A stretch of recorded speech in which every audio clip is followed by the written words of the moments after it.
नमस्ते दोस्तों। आज मैं आपको एक ऐसी कहानी सुनाने जा रहा हूं जो न सिर्फ प्रेरणादायक है बल्कि जीवन को बदलने वाली भी है।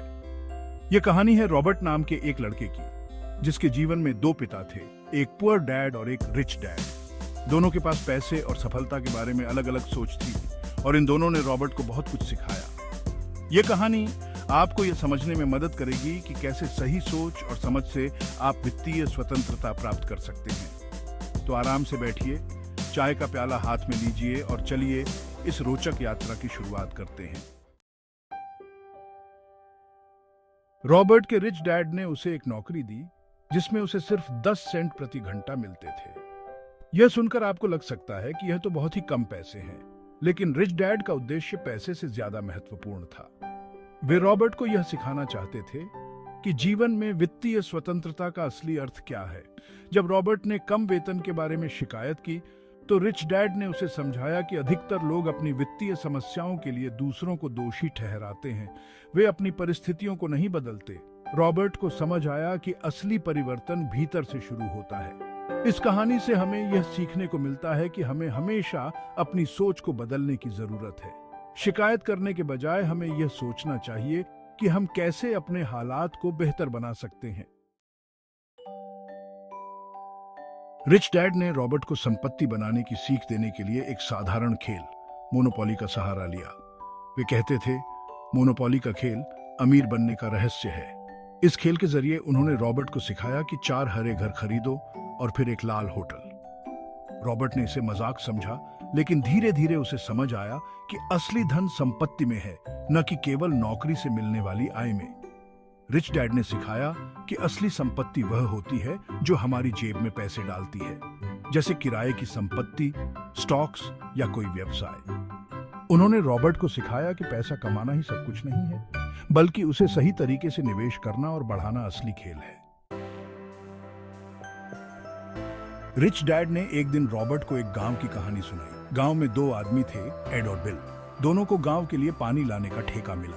एड ने बाल्टी का इस्तेमाल कर पानी लाना शुरू कर दिया, जबकि बिल ने एक पाइपलाइन बनाने का फैसला किया। एड ने तुरंत पैसे कमाने शुरू कर दिए, लेकिन हर दिन उसे मेहनत करनी पड़ती थी। दूसरी तरफ बिल ने धीरे धीरे पाइपलाइन बनाई और एक बार जब वह तैयार हो गई तो उसे मेहनत किए बिना ही पानी का लगातार प्रवाह मिलने लगा।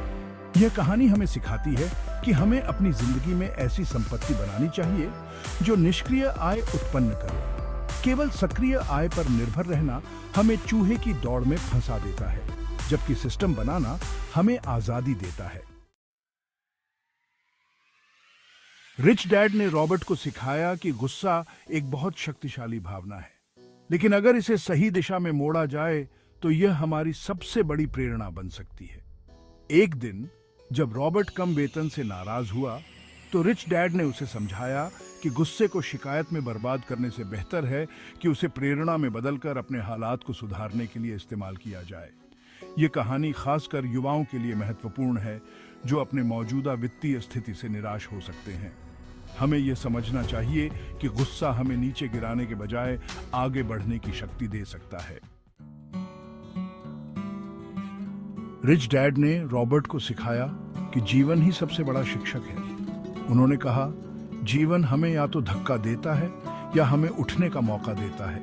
यह हम पर निर्भर करता है कि हम उसे कैसे लें। रॉबर्ट को यह समझ में आया कि चुनौतियां हमें मजबूत बनाती हैं और हर मुश्किल परिस्थिति से हमें कुछ न कुछ सीखने को मिलता है। यह कहानी हमें सिखाती है कि हमें चुनौतियों से भागने के बजाय उनका सामना करना चाहिए और उनसे सीखना चाहिए। लचीलापन और अनुकूलनशीलता ही सफलता की कुंजी है।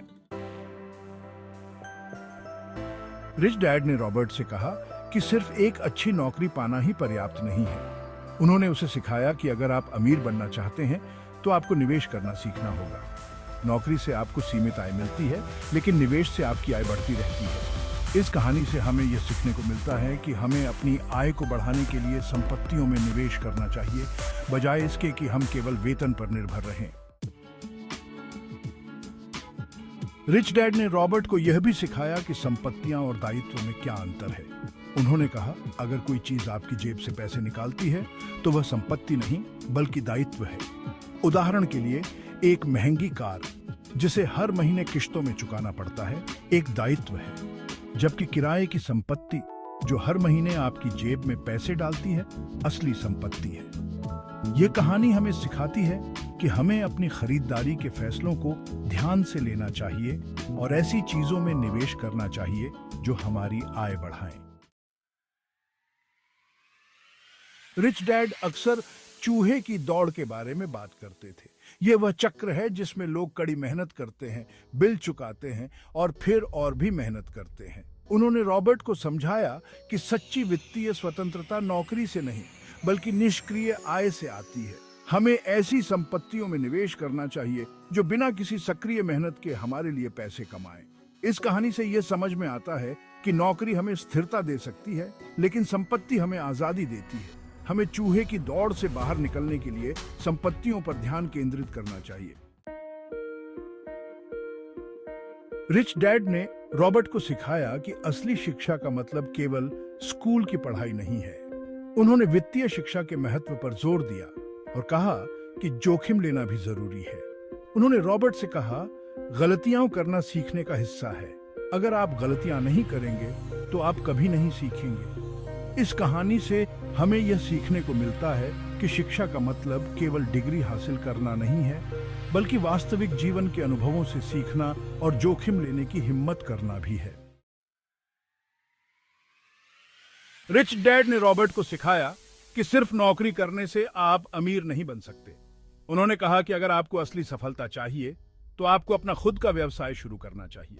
उन्होंने रॉबर्ट से कहा, जब तुम किसी और के लिए काम करते हो तो तुम उनके सपनों को पूरा कर रहे होते हो, लेकिन जब तुम अपना व्यवसाय शुरू करते हो तो तुम अपने सपनों को साकार कर रहे होते हो। इस कहानी से हमें यह सीखने को मिलता है कि हमें अपने सपनों को पूरा करने के लिए खुद पर विश्वास करना चाहिए और जोखिम लेने से नहीं डरना चाहिए। दोस्तों, इन कहानियों से हमें यह सीखने को मिलता है कि वित्तीय स्वतंत्रता पाने के लिए हमें अपनी सोच को बदलना होगा। हमें संपत्तियों में निवेश करना चाहिए, दायित्वों से बचना चाहिए और हमेशा वित्तीय शिक्षा पर ध्यान देना चाहिए। रिच डैड की ये कहानियां हमें यह सिखाती हैं कि असली धन केवल कमाई से नहीं, बल्कि इसे कैसे प्रबंधित और बढ़ाया जाता है, उस पर निर्भर करता है। तो चलिए इन कहानियों से प्रेरणा लेते हैं और अपने वित्तीय भविष्य की जिम्मेदारी खुद उठाते हैं। हमेशा सीखते रहें, जोखिम लेने से न डरें और अपने पैसे को अपने लिए काम करने दें। धन्यवाद।